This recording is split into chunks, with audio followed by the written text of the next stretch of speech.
What did cowboys eat on the open range? On the wild prairie, where every sunrise means another day in the saddle, a cowboy's next meal is never guaranteed. Sometimes it's just smoked beans. Sometimes it's a feast that turns strangers into family.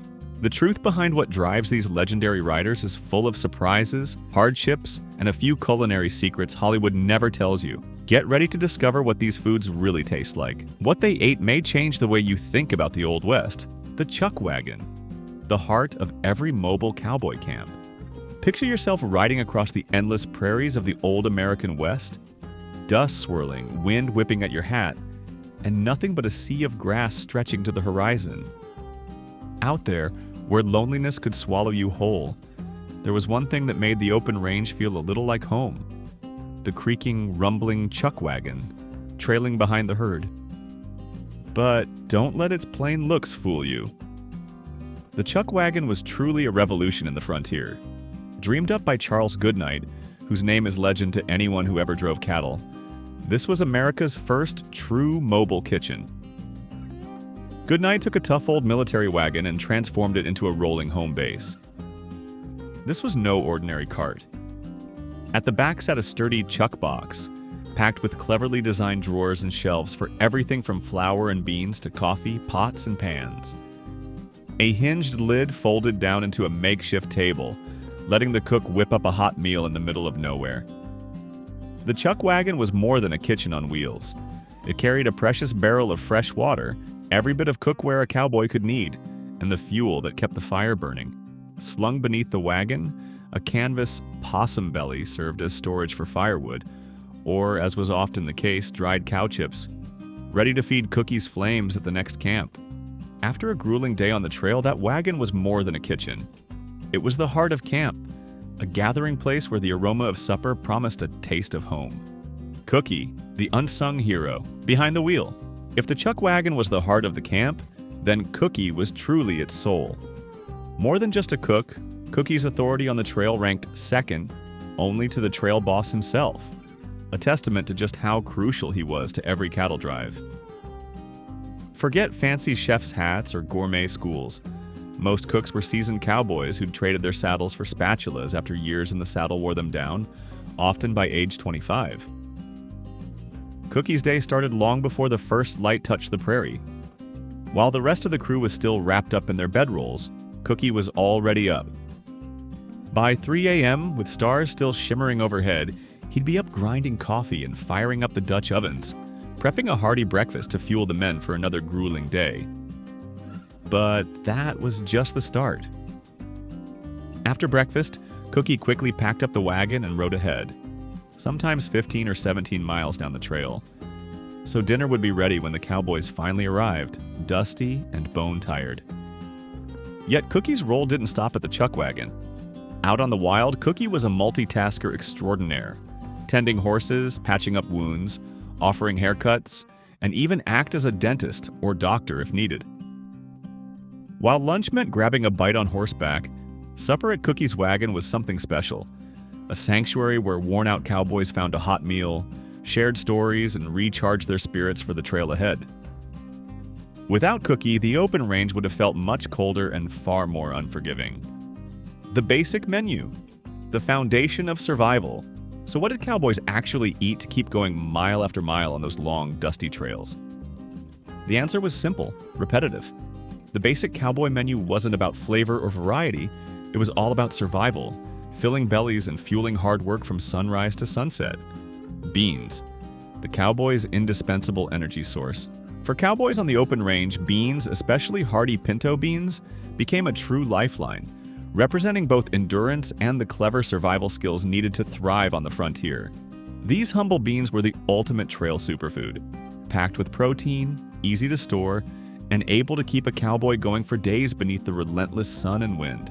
While kidney or white beans sometimes made an appearance, pinto beans were the favorite thanks to their robust flavor, excellent preservation, and ability to sustain energy through long, rugged drives.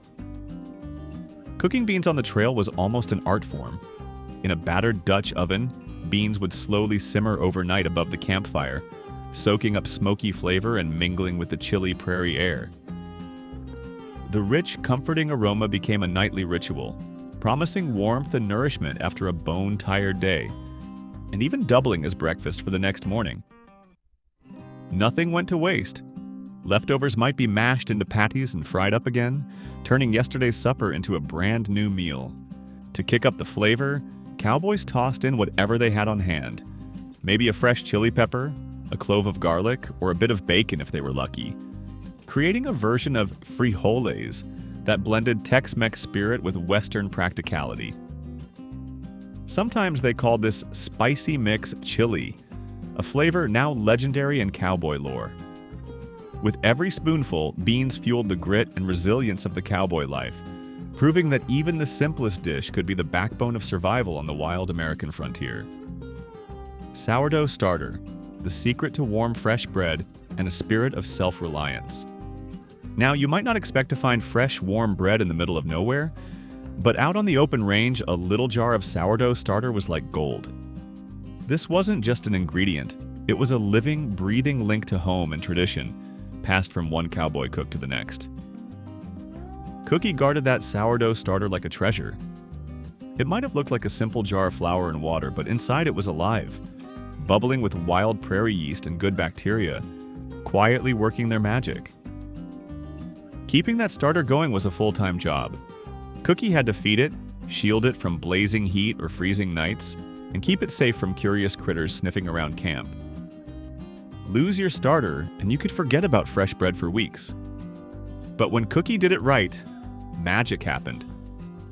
With just a bit of patience, a Dutch oven, and a hot fire, he could turn that humble mixture into golden, crusty loaves, steaming and fragrant, a little slice of comfort on a hard trail. Even out in the wild, cowboys found moments of simple pleasure, like savoring warm, homemade bread after a long day in the saddle. In a world where everything had to be earned, nothing tasted sweeter than warm, homemade bread after a long day in the saddle.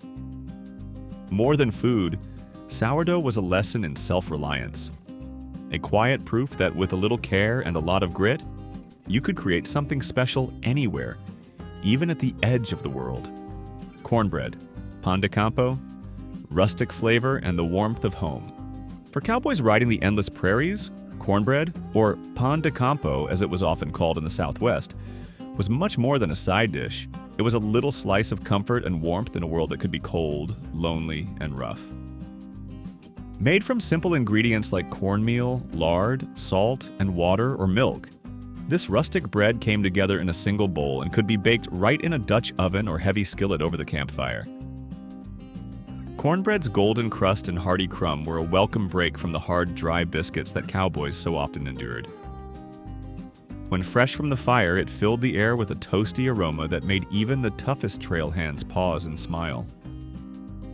Its mild, slightly sweet flavor paired perfectly with beans, salt pork, or even a spoonful of syrup or honey if supplies allowed. Pan de campo served as both hearty nourishment and a practical staple for life on the trail. Cornmeal was easy to store and carried well on long journeys, and cornbread was quick to prepare, even for a weary cookie racing the sunset. Sometimes the cook would toss in a handful of chopped chilies or bits of bacon for extra flavor, turning a simple bread into a real treat. More than anything, cornbread was a taste of home. For a few moments around the fire with a warm piece in hand, cowboys could forget the dust and the distance and remember why they kept riding west. In every crumb, there was the spirit of resilience, tradition, and a longing for the comforts left behind. Salt pork, bacon, a valuable and versatile fat source. If beans were the bedrock of a cowboy's diet, then salt pork and bacon were the treasures that made life on the range just a little more bearable.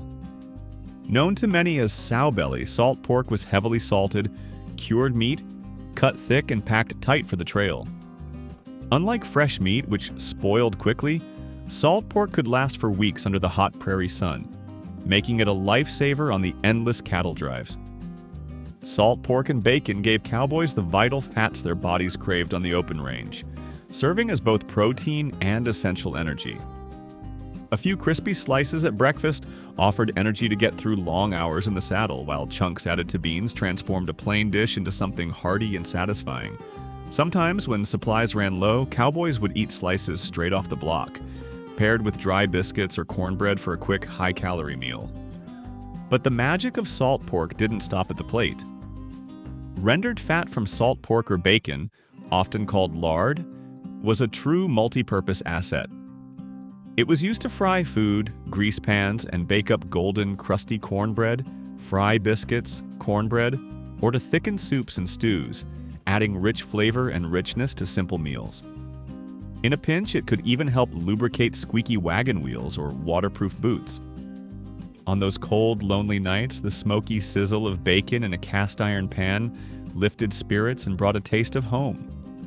Out on the wild prairie, even the simplest ingredients had the power to transform the mood and make the trail a little easier to bear. They were a cowboy's secret weapon for survival and comfort on the open range. Hardtack/biscuits. Hardtack, known to most cowboys simply as biscuits, wasn't a treat you ate for pleasure, but a necessity born from the brutal realities of life on the trail. Made from nothing more than flour, water, and a pinch of salt. These biscuits were baked again and again until they were hard as stone, designed to last for years without ever going stale or molding. Out in the wild, far from towns or fresh supplies, this rock-solid ration was a lifeline. But let's be honest, eating hardtack plain could be a tooth-chipping ordeal. Cowboys quickly learned to soak their biscuits in hot coffee, fry them in precious lard, or stew them in a pot of beans to soften them up and make them palatable. It added much-needed calories and made every bite easier to stomach after a long day's ride. Of course, there were downsides. In those days, food storage was primitive, and it wasn't unusual to find a worm castle lurking inside a biscuit, tiny worms or larvae making themselves at home.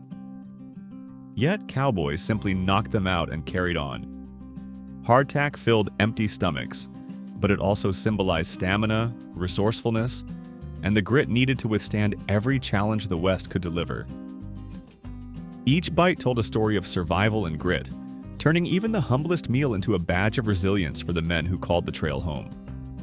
Coffee, the lifeblood, awakening the Western spirit. If there was anything more essential to a cowboy's soul than a hot meal, it was a steaming cup of coffee.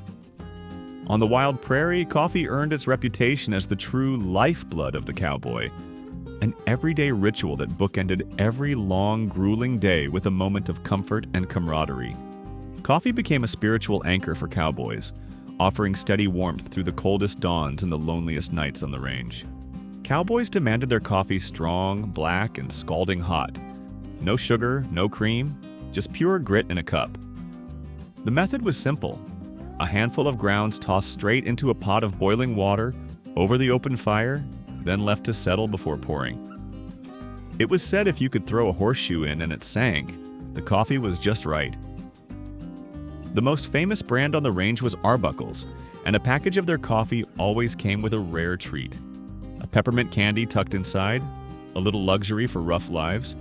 Campfires would crackle as cowboys circled close, hands curled around tin cups, savoring the rich aroma and feeling the heat chase away the night's chill. Coffee-fueled cowboys brought them together around the fire, sparked hope, and earned its place as a true Western legend.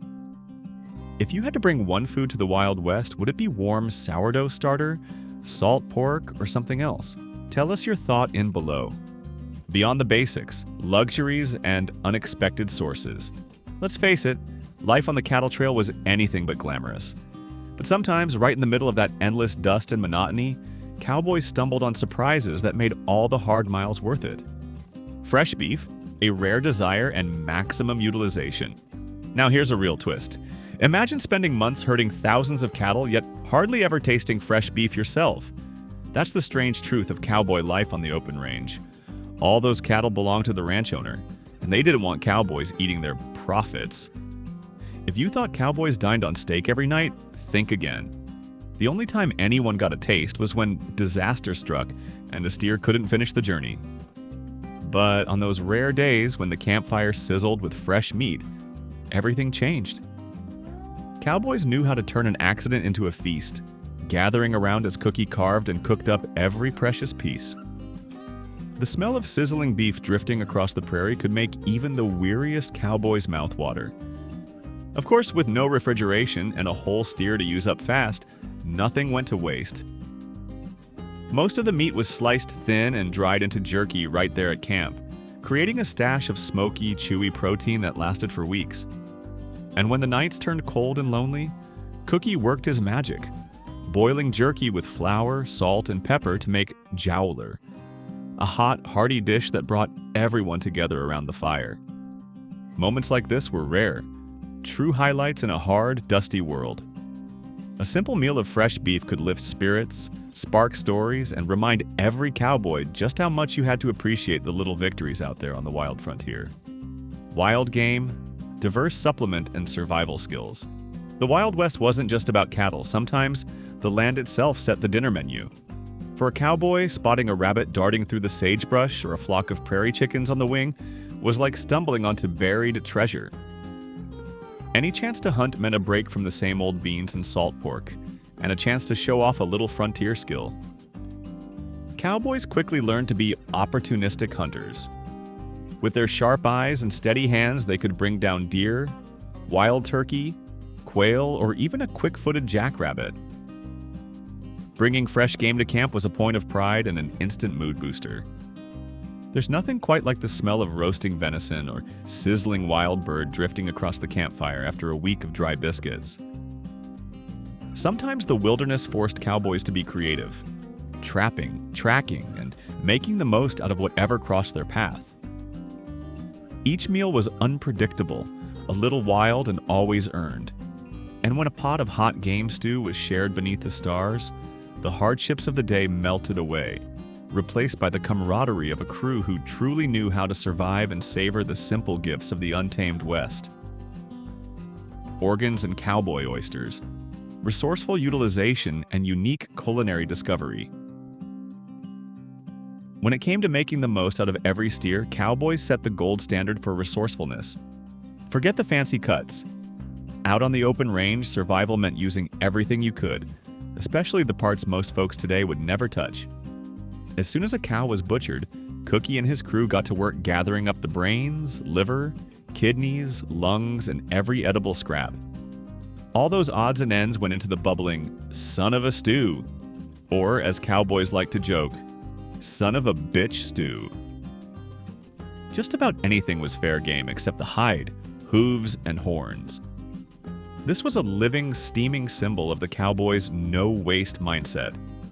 That thick, hearty stew simmered away over the campfire, sending up clouds of rich, meaty aroma that drew hungry cowboys like moths to a flame. After a day spent wrestling cattle and eating dust, nothing recharged a body like a bowl full of energy and flavor, straight from the heart of the animal. And if you thought that was daring, just wait, because cowboys didn't stop there. During spring roundups, when young bulls were castrated to become steers, Cookie would fry up the fresh oysters, yes, bull testicles, right there on the range. These Rocky Mountain oysters, as they came to be known, were considered a delicacy, rich, tender, and a prized source of protein you wouldn't find on any city menu. It was all part of cowboy life, creative, gritty, and never wasteful. Every meal told a story of survival and adventure, of making the absolute most out of whatever the wild gave you. Out there, even the strangest dish was a reason to gather, swap tales, and celebrate just being alive under that big western sky. Fresh vegetables and fruits, a craving for vitamins, and a journey of natural discovery. For all the cowboy legends about endless steak and beans, what truly haunted the men of the open range was the near-total absence of anything green or juicy. Most chuck wagons started out carrying a sack or two of potatoes and onions. But under the punishing prairie sun, even those were lucky to last a week before spoiling. After that, cowboys faced weeks, sometimes months, without a single bite of fresh produce. The result? Scurvy, swollen gums, and aching joints weren't just pirate problems. They stalked the cattle trails of the American West too. Cowboys became expert foragers out of sheer necessity, scanning every patch of wilderness for wild onions, dandelion greens, or prairie dock, anything that could help ward off vitamin deficiency. And when luck struck, It felt like hitting the jackpot. Prickly pear cactus, for example, offered up sweet, juicy fruit and pads that could be eaten or boiled into a thirst-quenching drink loaded with vitamin C. Wild berries, chokecherries, elderberries, wild grapes, and blackberries were gathered whenever possible, sometimes baked into simple campfire pies or mashed into makeshift jams. Forget steak. On the trail, the real cause for celebration was stumbling across a patch of wild fruit or greens. For cowboys, every bite of something fresh was a burst of life, a rare shield against illness, and a genuine reason to smile in a world ruled by hardship and routine. Spices and other items, elevating flavor and sophistication in the wild. If you think cowboy grub was nothing but bland beans and hardtack, think again. Even on the rugged frontier, cowboys, and especially Cookie, knew how to jazz up the menu with a secret stash of spices and flavorful extras. Tucked away in the chuck box, you'd often find salt, black pepper, maybe some red pepper flakes, and if luck held, precious tins of dried herbs or garlic. Salt was essential for flavor, preserving meat and helping cowboys stave off fatigue on the trail. Black pepper and chili powder brought heat and excitement to otherwise humble stews and beans. In some camps, Cookie might surprise the crew with a sprinkle of cinnamon or nutmeg, saved for special batches of campfire cobbler or rice pudding. And let's not forget cheese, a true treat on the trail. Wheels of cheese dipped in wax for preservation could last for months in the chuck wagon, and were sometimes melted into beans or biscuits for extra richness. A little cheese could turn a simple meal into a celebration. Even the smallest touch, like a dash of Arbuckle's coffee grounds stirred into a pot of stew, or a hint of wild foraged mint in the evening tea, made all the difference. Canned goods, the luxury of the era and the taste of progress. By the late 1800s, the Wild West got its own taste of modern luxury: canned food. It might sound ordinary now, but for cowboys who'd spent months living off dry biscuits and salty pork, opening a tin was like opening a little treasure chest from the future. Suddenly, meals didn't have to be monotonous, and even the harshest trail could hold a few sweet surprises. Imagine the joy of cracking open a can of golden peaches in heavy syrup after weeks under the scorching sun, or the shock of biting into juicy canned tomatoes when fresh produce was just a distant memory. Canned goods like these weren't just a treat, they were a revelation. Cookie could whip up a cobbler with Ambassador brand peaches, or even bake a tomato pie, turning the campfire into a place of genuine excitement. For many cowboys, canned fruit became a symbol of progress, a taste of civilization brought right to their saddle. Every can rattling in the chuck wagon represented hope, convenience, and a sign that even life on the open range was being transformed by progress. It was a way to feel a little pampered, proving that even on the loneliest prairie, life could still offer up something sweet, surprising, and new. Sarsaparilla, the miracle refreshment and the taste of invigoration.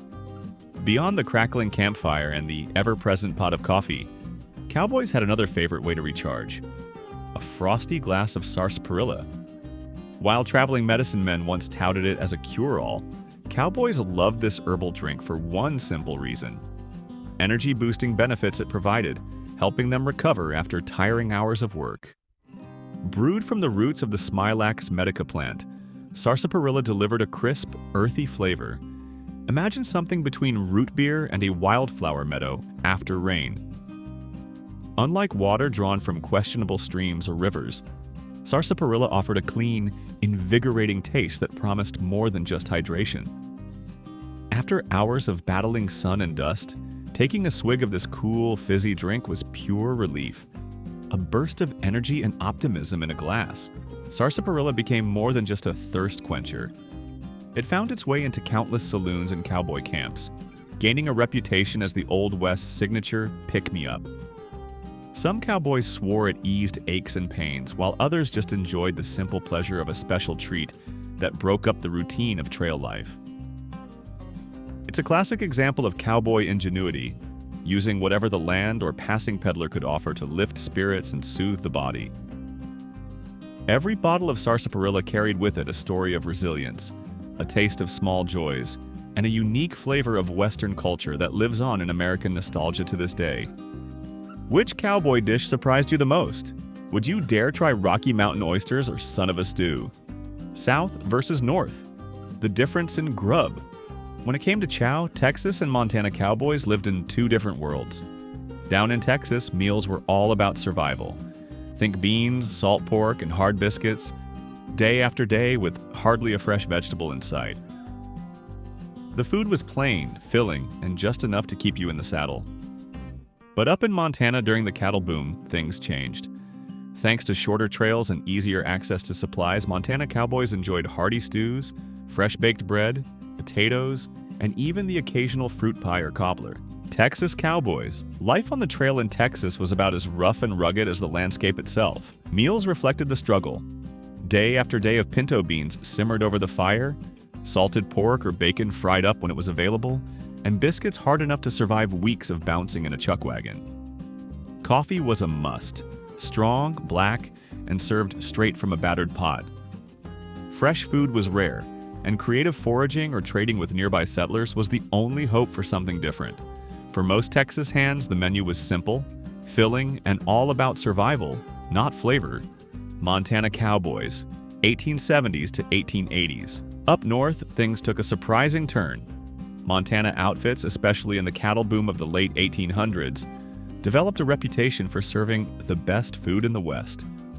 With shorter drives and closer supply lines, their chuck wagons boasted hearty stews brimming with beef, mountains of fresh-baked bread, piles of potatoes, and even treats like fruit pies or cobblers when canned goods allowed. Biscuits came hot, thick, and golden for supper. Some crews even splurged on fresh vegetables, eggs, or milk from nearby ranches. The difference was so dramatic that, according to old cowboy memoirs, many Southern hands rode north and never looked back, just for the food. Out on the trail, food had the power to shape loyalty, lift weary spirits, and turn a rough day into something memorable. In the end, the taste of the trail could decide whether a cowboy felt like a drifter or like he was home, no matter how far from civilization he roamed. Is the Texas or Montana cowboy life better for you, and why? Cultural diversity and food origins. When you picture a cowboy, Hollywood might conjure up a lone white rider under a blazing sun. But the real West was a crossroads of cultures, an open range shaped by Black, Mexican, Native American, and European hands alike. In fact, the very word cowboy owes much to the Mexican vaqueros, the first skilled cattle herders of the Americas. These vaqueros, brought north by Spanish ranchers, passed down their roping and riding know-how, but also their vibrant food traditions. That's why along the dusty trails of Texas, New Mexico, and Arizona, you'd find campfires sizzling with Tex-Mex flavors, smoky frijoles, beans, sizzling fajitas, spicy carne asada, and hearty chili, all rooted in Mexican cuisine.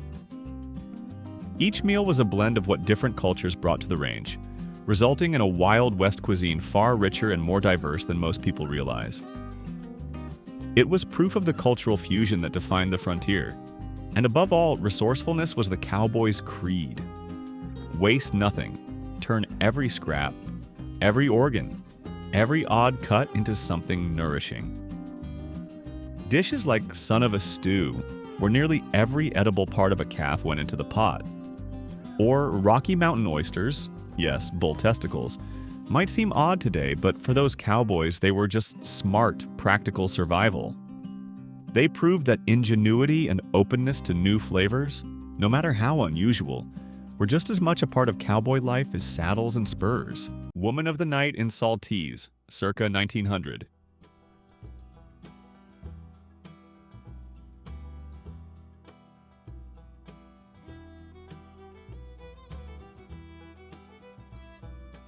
Pioneer family in New Mexico, circa 1900.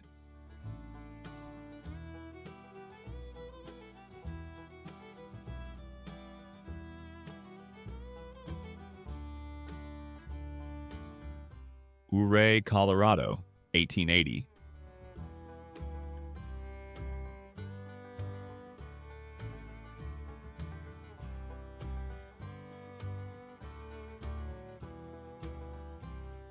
Heavy equipment transport in Texas, 1908.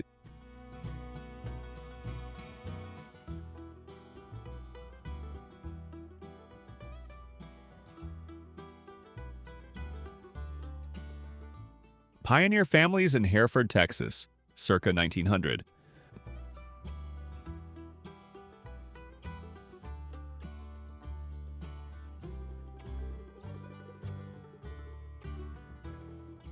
Miners in Nevadaville, Colorado, 1895.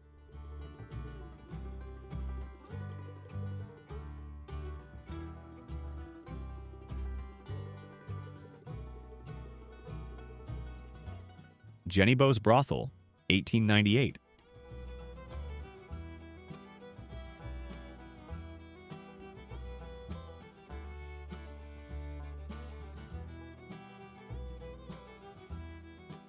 Ute Wedding in Utah, 1874.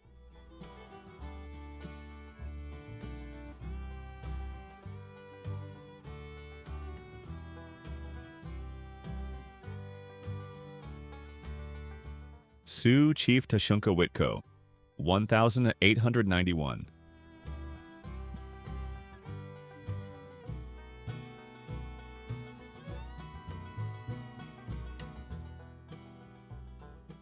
Brothel in Creede, Colorado, 1900.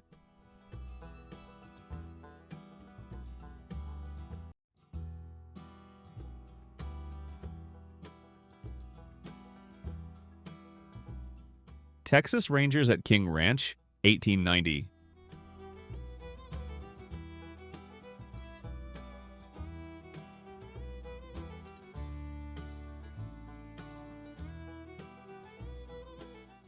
Deadwood, South Dakota's 25th anniversary, 1901.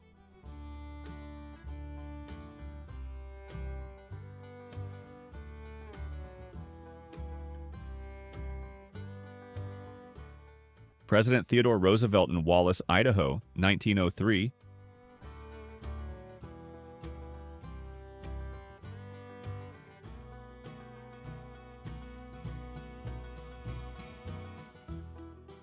Downtown Elkhart, Texas, 1907.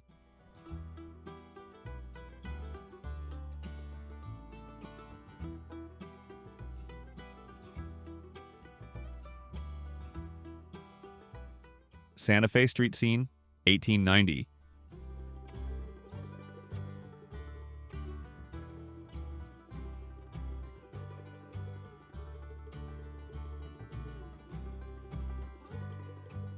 Blackfeet Woman and Man with Travois, 1912 to 1915.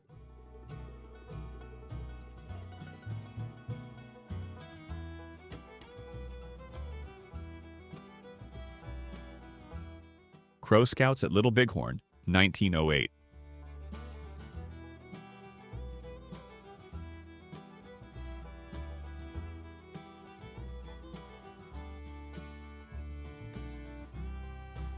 Santa Fe street scene, 1890.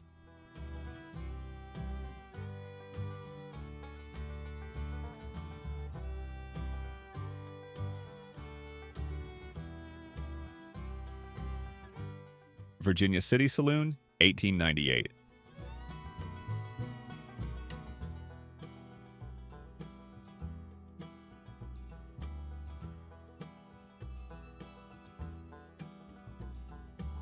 Texas Rangers at Fort Mavit, 1878.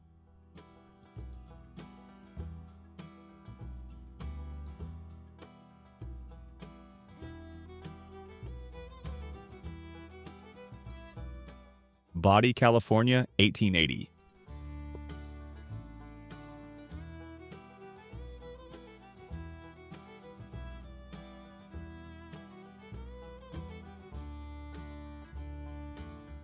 Rawhide, Nevada, 1908.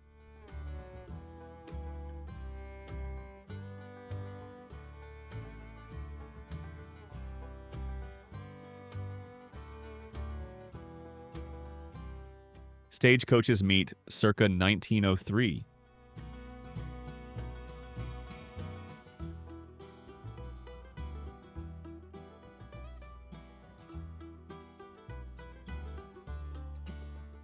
Women in Marshall, Texas, 1899.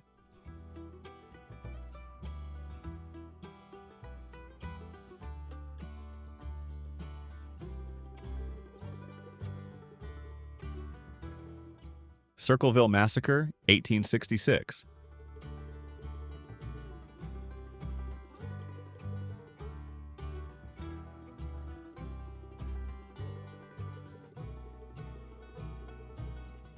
Prostitute playing billiards, early 1900s.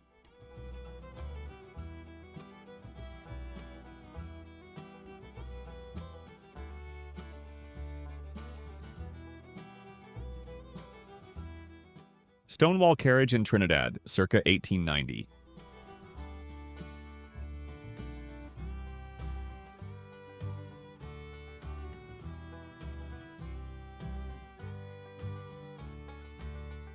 Hunters and deer, circa 1890.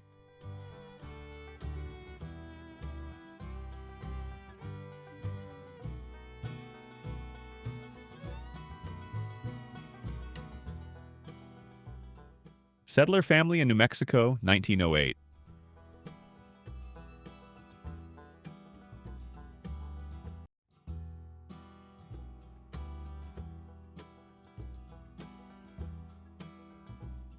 Mule team in Deadwood, 1890.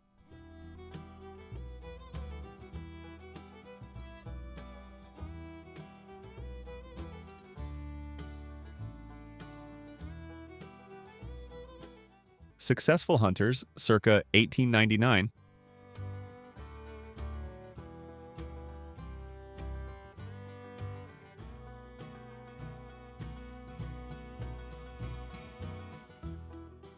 Overland Trail in Oregon, 1870.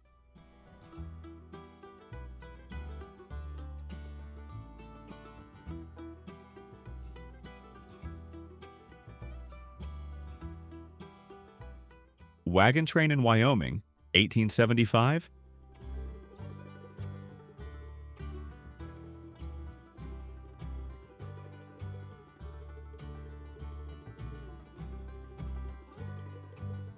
Cosmopolitan Hotel under construction, 1880.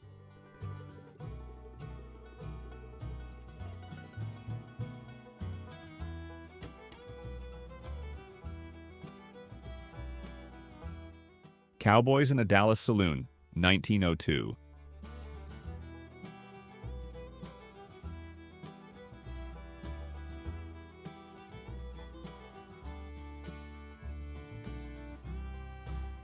Hopi maiden with Navajo silver, 1898.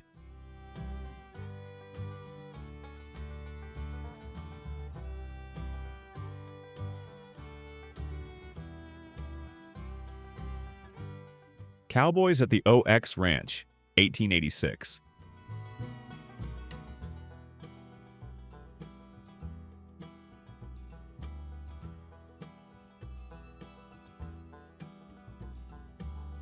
General Custer, 1875.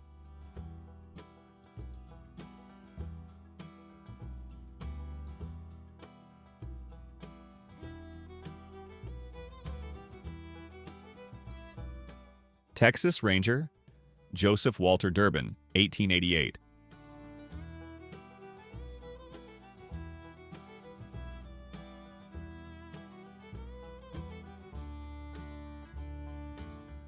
The Wild Bunch, 1889.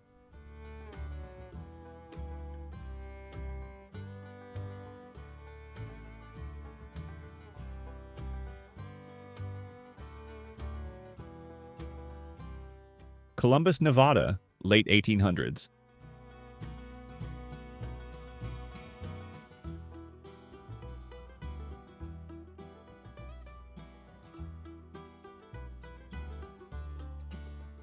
Little Bighorn Battlefield, 1879.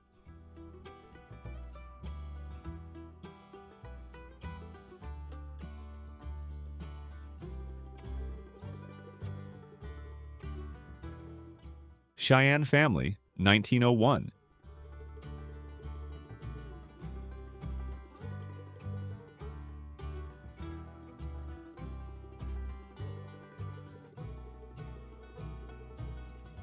Cayetero Apache Warriors, 1873.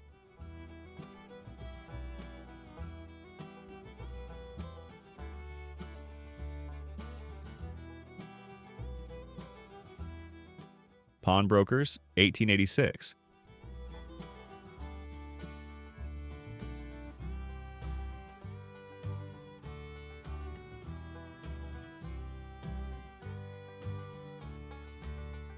Saloon woman, early 1900s.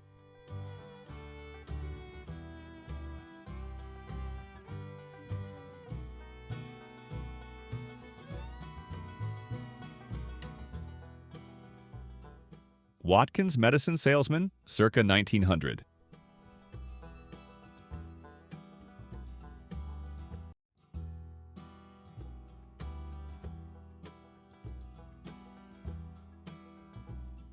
Creedy, Colorado train platform, circa 1895.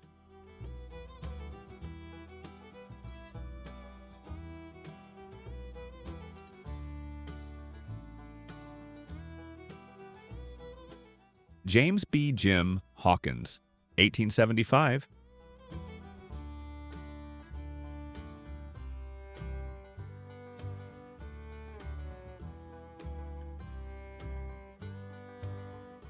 Family in Cloud County, Washington, 1909.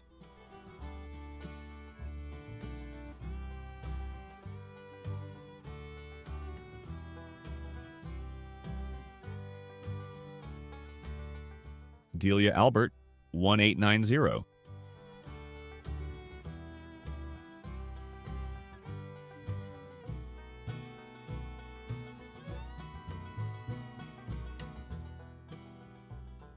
San Antonio street scene, 1892.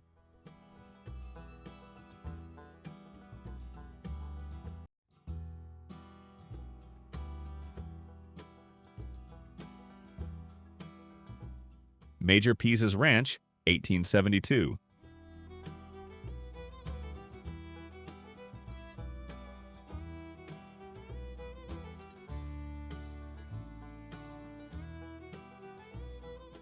Wagon train in Otero Valley, 1890.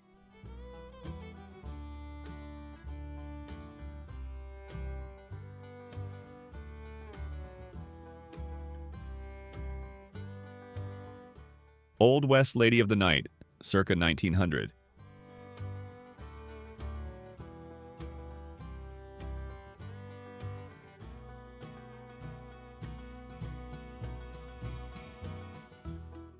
Prostitute in a brothel, circa 1880.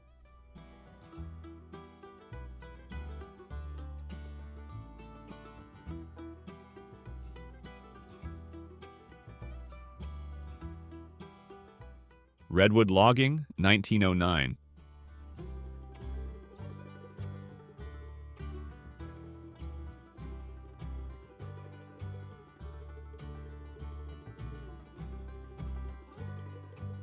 Elkhart, Texas street scene, 1870.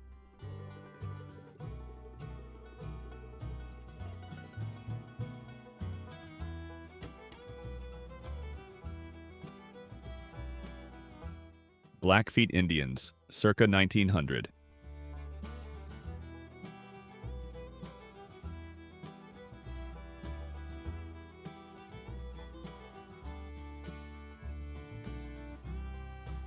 Pioneer family on Oregon Trail, 1890.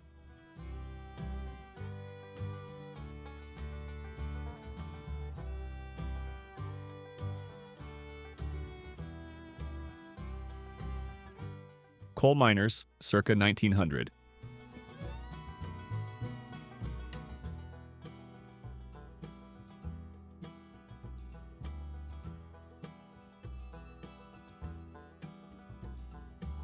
James Butler Hickok, 1858.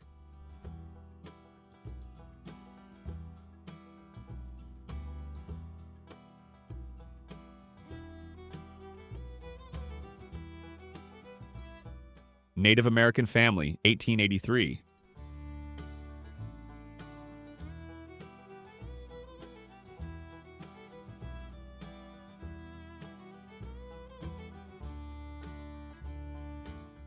Blackfoot woman and child, 1896.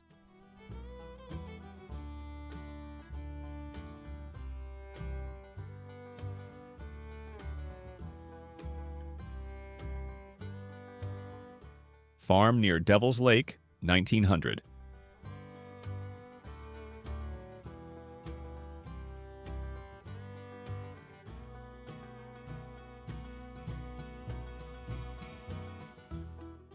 Miners in Leadville, 1879.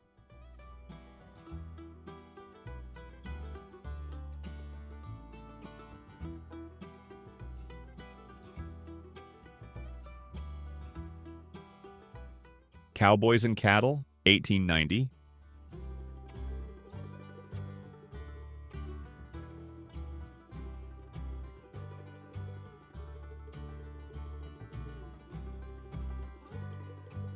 Crittenden Cross, 1876.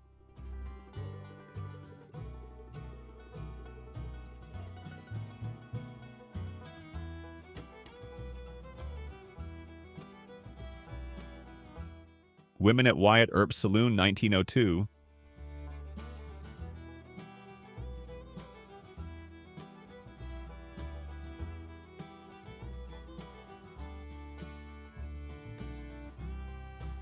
Apache Indians, 1909.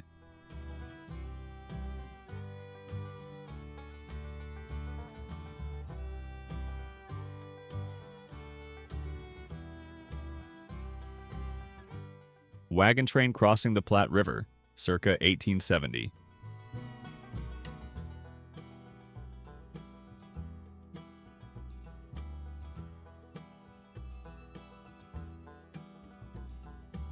Kingston, New Mexico, 1909.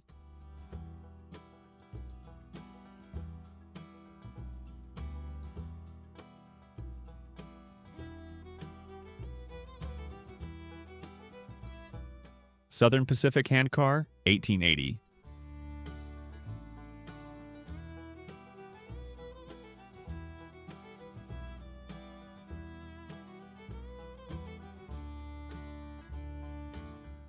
Denver, Leadville, and Gunnison Railroad, 1895.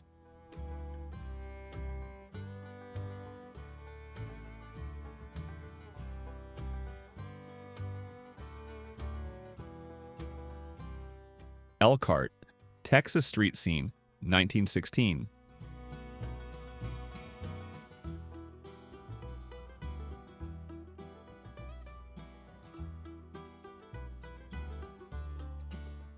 Adena Warriors, circa 1908.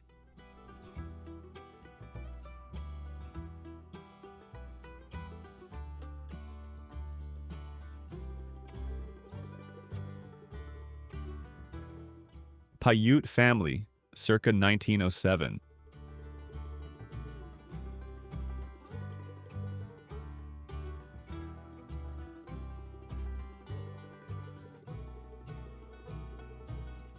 Pioneer family resting, 1908.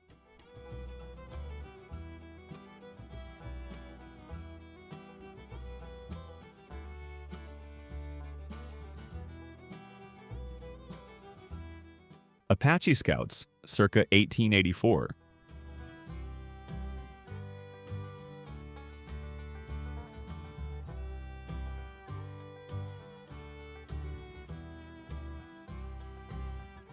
The Tattooed Girl, Olive Oatman, 1851.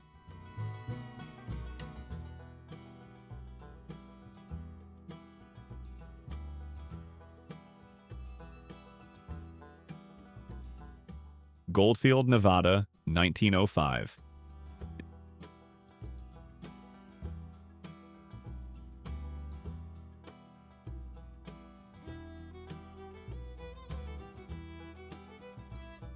Jimmy McKinn, Santiago, late 1800s.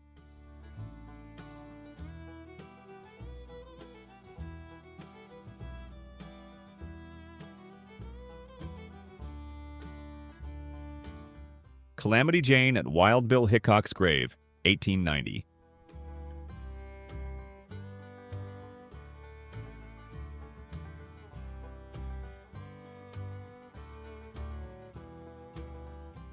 Cowboys in a Saloon, 1907.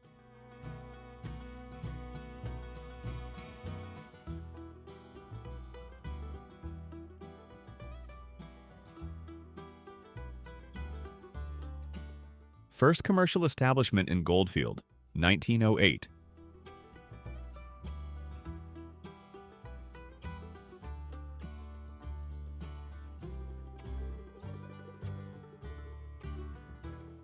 Navajo people, 1873.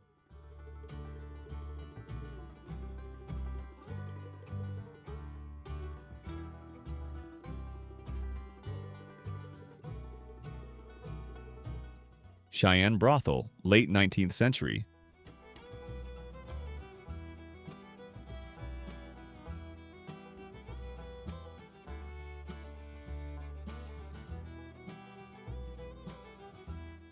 Rose Dunn, Cimarron.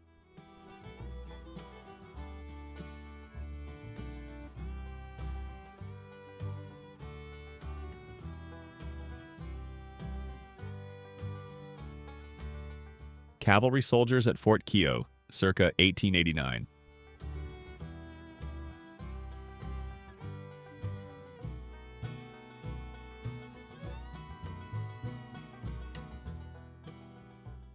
Laura Bullion's mugshot, 1893.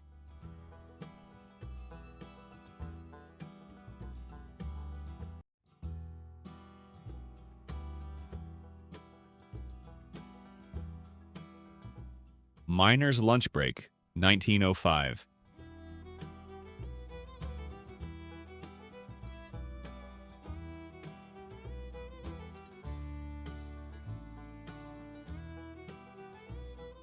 Apache spirit dancers.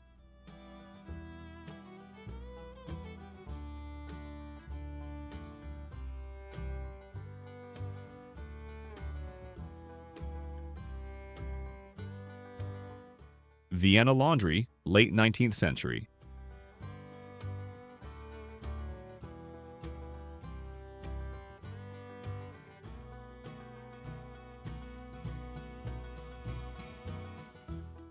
People fleeing the Dakota War, 1862.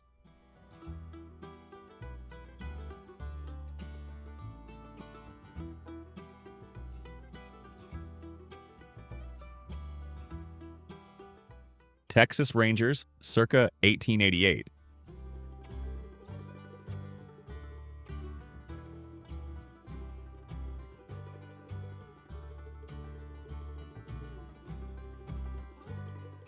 Pony and May Lily, circa 1890.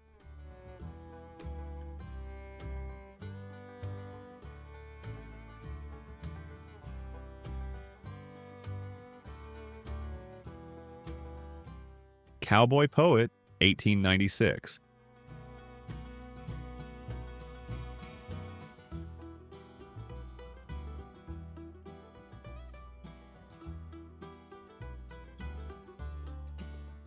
Cowboys at Water Tank, circa 1900.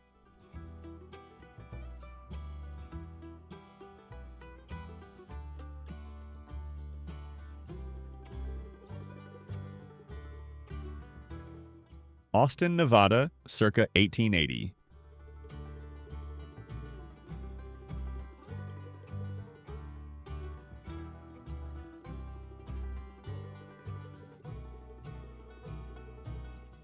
Mountain of Bison Skulls, 1892.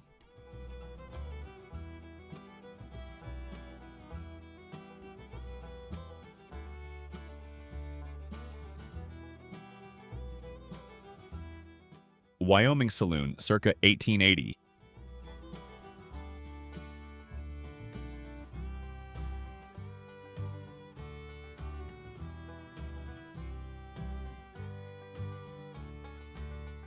The Masked Outlaw Bill Brazelton, 1878.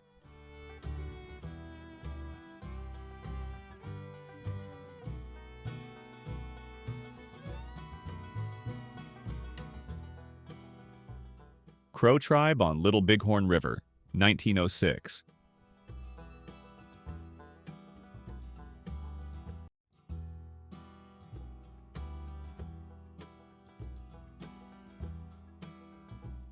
The Sandstorm in Midland, Texas, 1894.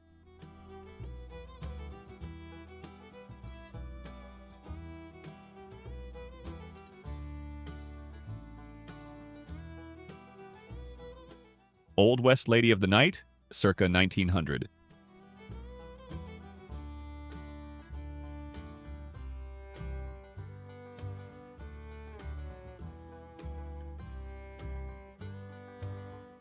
The Man in the Coffin, Reuben Houston Burroughs, 1890.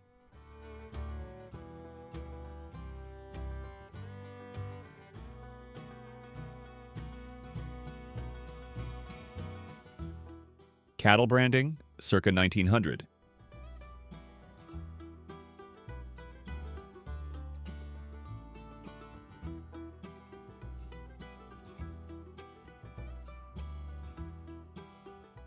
Butch Cassidy.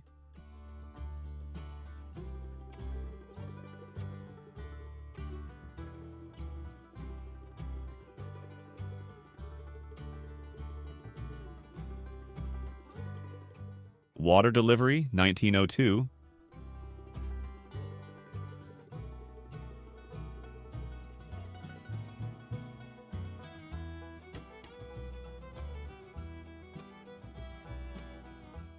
Billy the Kid.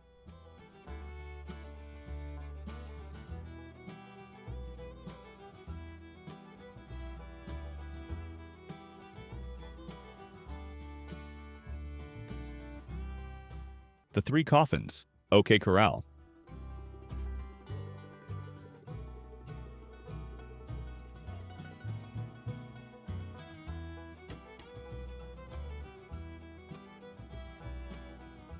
The Mole Saloon, 1894.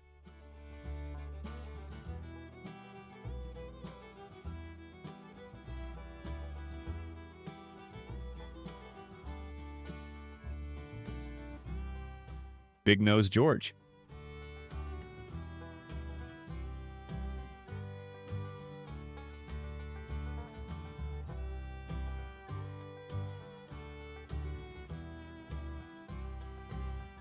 Frontier Train in Eureka, 1890.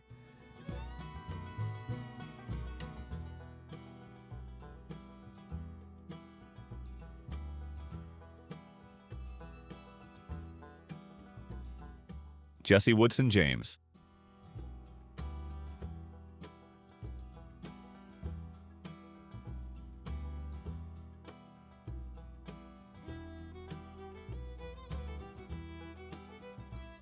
Sioux War Council, 1891.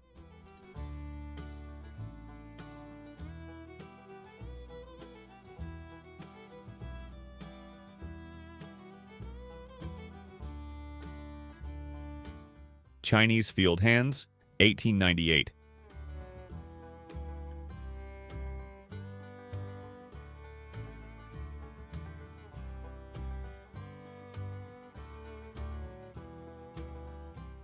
Tollgate Saloon, 1897.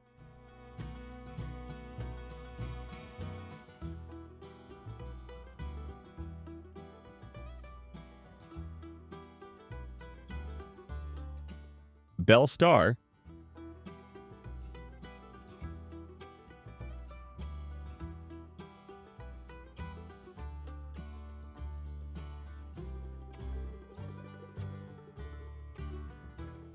Helena, Montana Parade, 1889.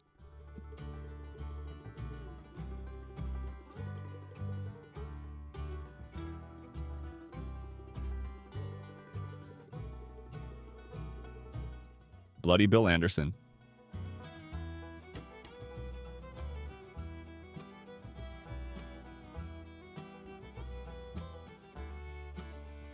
Cowboy food was more than survival.